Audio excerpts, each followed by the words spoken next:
Olá a todos, hoje vou fazer o review do processador Intel Core i5-8400 Coffee Lake, é um CPU bem promissor lançado recentemente. Eu vou fazer o comparativo com o seu principal concorrente nesse momento, que é o Ryzen 5 1600X, com a GTX 1070 Ti em 8 dos principais jogos no mercado na resolução Full HD e na resolução 2.5K, também conhecido como Quad HD, além dos benchmarks de CPU, renderização, produtividade, criação de conteúdo, enfim. Então fica até o final e confira os resultados.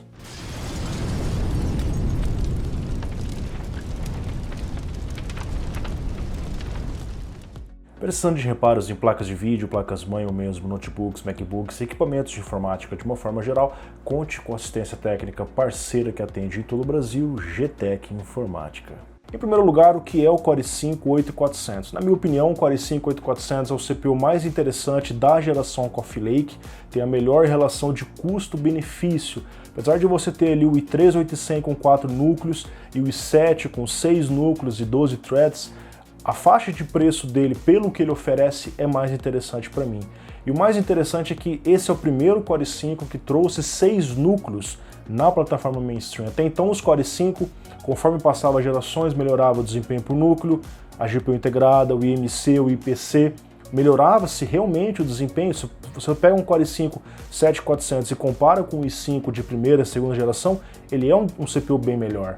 Mas agora 2 núcleos a mais, isso ajuda bastante. Na verdade, essa decisão da Intel de trazer CPUs com mais núcleos na mainstream faz mais sentido a gente olhar para o passado. No ano passado a AMD lançou a linha Ryzen e em cada um dos objetivos, em cada um dos pontos, a AMD lançava o CPU com mais núcleos, com mais threads ou num preço mais interessante. Por exemplo, no atual preço do 7400, a AMD lançou o 1600X, que é o CPU desse comparativo, com um triplo de threads.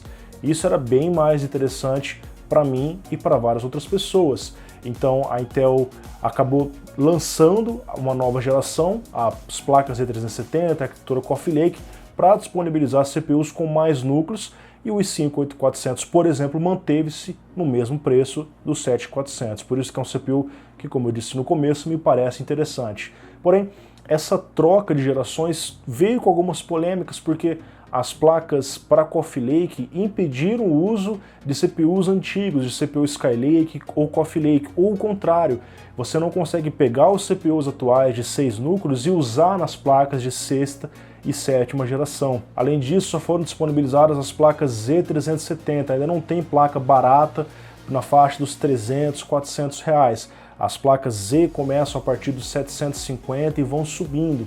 Então você acaba tendo dificuldade para montar um setup com o i3-8100, o próprio i5-8400 que é bloqueado, que você não vai fazer overclock, acaba não fazendo tanto sentido comprar uma placa-mãe para overclock num CPU que você não vai fazer isso. Então vamos às especificações do Core i5-8400. Como eu falei para vocês, ele é um CPU de 6 núcleos e 6 threads, trabalha com clock base a 2.8 GHz e o boost até 4 GHz.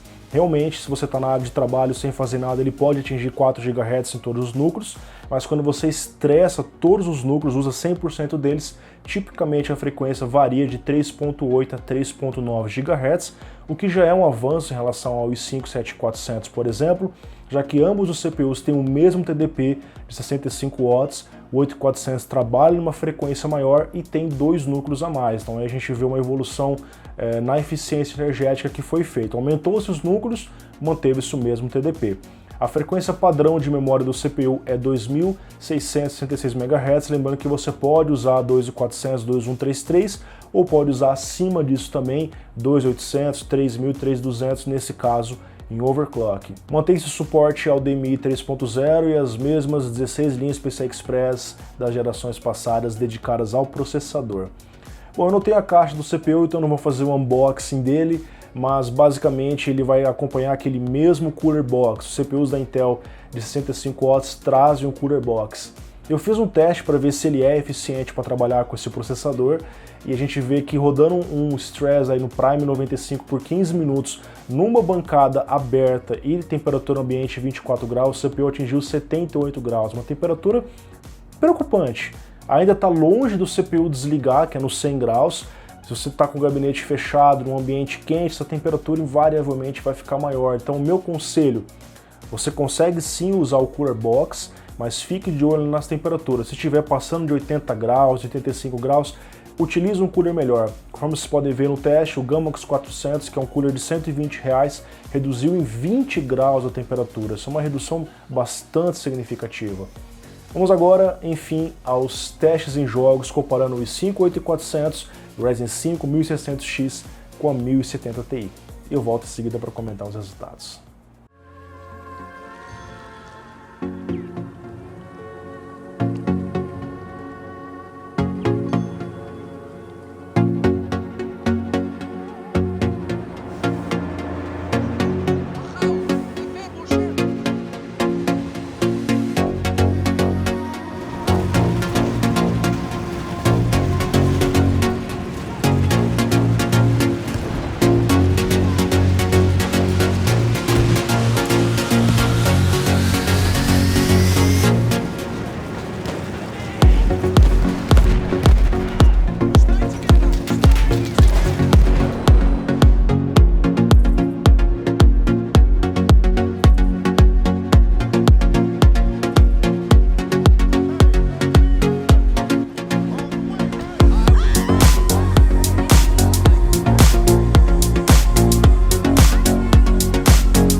Bom, então vocês conferiram os testes gravados lado a lado, de forma com que você possa acompanhar a temperatura, o uso de CPU, que são coisas que vocês gostam de avaliar.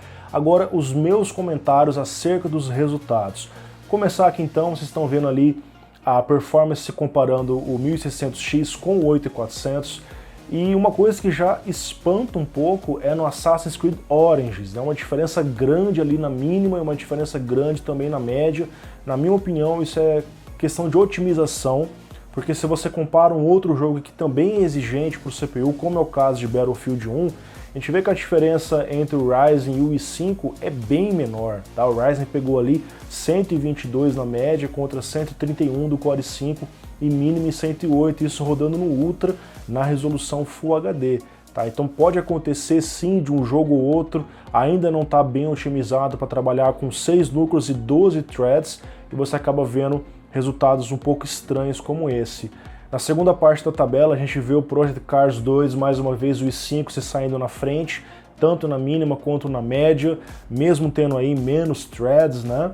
E uma coisa bizarra acontecendo no Rise of the Tomb Raider que eu já tinha experimentado em outras situações, a média tá ok, 109 no Ryzen, 124 no i5, só que caiu para 84, caiu 40 FPS no i5 e caiu 44 FPS no Ryzen. Então as quedas nos dois CPUs foram muito grandes, embora a mínima do i5 ficou bem melhor ainda que a mínima do Ryzen, tá? 2.5K, com exceção do Rise of the Tomb Raider, os resultados ficaram muito mais próximos. Aumenta-se a resolução, logo aumenta a dificuldade para a placa de vídeo, o que reduz, por sua vez, a quantidade de FPS. Naturalmente, vocês podem ver que os FPS estão bem menores, e com isso a carga sobre o CPU também reduz.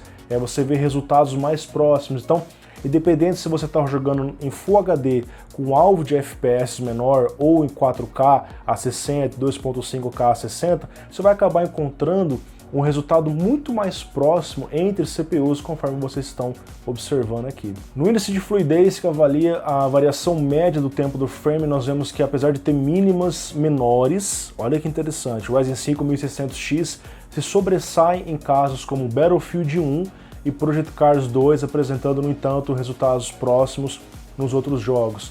Lembrando para vocês que eu usei o melhor de cada plataforma. O Ryzen faz overclock? Ok, fiz overclock, mostrei os resultados a 3.9 GHz, que nem é tão distante, porque a frequência padrão dele é 3.7, apenas 200 MHz a mais. E ambas as plataformas permitem que você use frequência de RAM alta, então usei 3.200 MHz nas duas plataformas. Em benchmarks e testes de renderização, produtividade, criação de conteúdo, nós vemos que as 12 threads a mais do R5 1600X fazem diferença em alguns casos, como por exemplo rodando Blender no benchmark da BMW, dá uma diferença de alguns segundos. Se você é um produtor casual, esses segundos para você pode não fazer diferença, mas se você trabalha e ganha dinheiro com isso, percentualmente falando, deu 23% de diferença. Se você vai fazer um render que dura 10 horas, 23% é relevante. A mesma coisa aqui no Cinebench R15.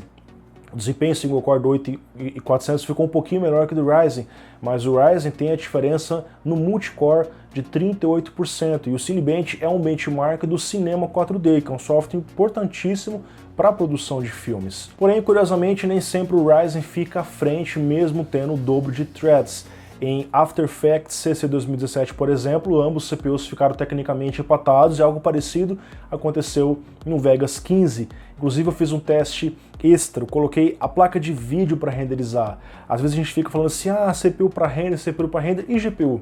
A GPU também renderiza, e inclusive ela deu um banho em qualquer CPU ali, fazendo o render em um pouco mais de 1 minuto. Tá? Um desempenho bem melhor. O i5 8400 também apresentou melhores resultados na latência da memória, no AIDA 64, enquanto que a largura de banda ficou um pouquinho menor que o Ryzen. Em PC Mark X, o 1600X ficou na frente no teste de cotidiano, atrás nos testes de criação de conteúdo e produtividade. Ainda assim, a diferença é muito pequena para todos os CPUs. Então, de uma forma geral, os dois CPUs são muito bons para trabalho, no entanto, o 1600X tem uma ênfase a mais por ter mais threads, então softwares como Corona Benchmark, Passmark, W Prime Benchmark acaba mostrando justamente que o CPU é um pouco mais robusto em aplicações que vão utilizar todos os núcleos e todas as threads disponíveis. Esse é um diferencial que os Ryzen trouxeram aí na geração passada e provavelmente vão continuar trazendo nos próximos anos com as novas gerações. Sinceramente, eu acho que o único problema do Core i5 8400, que não é exatamente dele, mas da plataforma, é a falta de placa-mãe barata, tal como você tem H110 para 6ª e 7ª geração. Hoje só tem Z370, porque é um CPU bom para jogar, bom para trabalhar, bate de frente com o Ryzen 5 1600X, mesmo não fazendo overclock, mesmo tendo a metade das threads, com o diferencial de oferecer a GPU integrada. A GPU integrada é interessante porque se você vai montar um PC sem placa de vídeo inicialmente, o que faz todo sentido nesse momento, já que as placas de vídeo estão caríssimas, então você acaba tendo a possibilidade de montar com esse Core i5 e depois ver a placa de vídeo. Com os Ryzen atuais, não dá para fazer isso porque eles não têm GPU integrada. Essa foi uma crítica que eu sempre fiz aos Ryzen desde o lançamento, mas deve ser resolvido também com os novos Ryzen que vão vir aí, o Ryzen 5 2400G, se eu não me engano, que tem a GPU integrada Vega. E da mesma forma, esse problema do Core i5 também deve ser resolvido com a chegada de placas-mãe barata em breve. E esse acaba sendo um calcanhar de Aquiles porque você tem um CPU com preço interessante, o 8400 está uns R$800, a mesma faixa de preço do 1600X, mas a A320, que suporta o 1600X, começa ali na faixa dos R$350. Se você pega hoje o Core i5 com uma i370 que começa ali a partir dos R$700, R$750, dá uma diferença aí de R$350 a R$400 para você ter esse desempenho a mais. Pode ser que eu justifique para você, porque o desempenho em jogos é melhor, mas o desempenho para trabalhar, por sua vez, acaba sendo muito parelho ou superior no caso do Ryzen 5 1600X em algumas aplicações. Então, as minhas recomendações de uso: os dois CPUs servem para jogar, especialmente se você vai jogar a 60 FPS. Tanto o Core i5 quanto o Ryzen conseguem te entregar isso, embora o Core i5 se mostrou uma opção melhor. Isso já era de conhecimento de vocês. Para jogar, os CPUs Intel apresentam mais FPS, mais estabilidade, mas os Ryzen 5 1100X também são bons CPUs. Eu já fiz vários gameplays aqui no canal com eles, entregando aí, por exemplo, 100 FPS no Battlefield 1 com uma determinada placa de vídeo. Então, 60 FPS, os dois CPUs são bons. Pô, quero usar um monitor com refresh rate maior, 120 Hz, é interessante você optar pelo Core i5 ou o Core i7, porque o desempenho dele vai ser melhor para esse caso específico, tá? Se o seu objetivo principal ao montar uma máquina é trabalhar, é ganhar dinheiro, eu acredito que o Ryzen 5 1100X ou 1700, que agora ficou até um pouco mais caro, são opções mais interessantes, especialmente pensando a longo prazo, com a otimização que os softwares devem receber para mais núcleos e mais threads. Agora, com a Intel também trazendo mais núcleos na plataforma mainstream, isso deve ser realidade. E também considerando a promessa da longevidade da plataforma, a AMD prometeu que a plataforma M4 vai ficar até 2020 pelo menos. Então nós estamos em 2018, tem mais ainda 2, 3 anos para você pensar em fazer futuros upgrades. Tanto que estão lançando novos CPUs Ryzen com GPU integrado agora, que permite que você use normalmente na mesma placa-mãe sem nenhuma dificuldade, bastando aí um update de BIOS. Então, a minha conclusão final é: o Core i5 8400 é um ótimo CPU. Eu fico feliz que a Intel trouxe finalmente 6 núcleos para a plataforma mainstream.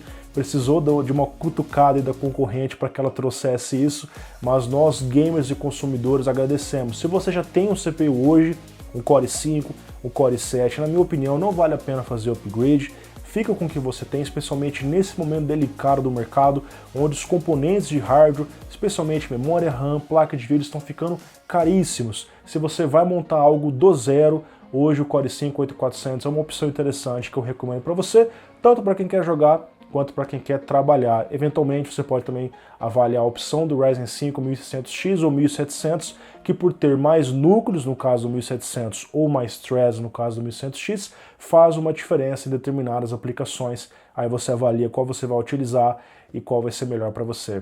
Pessoal, é isso, espero que vocês tenham gostado. Esse é o primeiro review do Core i5 8400 aqui do canal. Em breve vou trazer mais comparativos em outras situações para mostrar para vocês qual é a melhor opção. Um abraço a todos e até mais.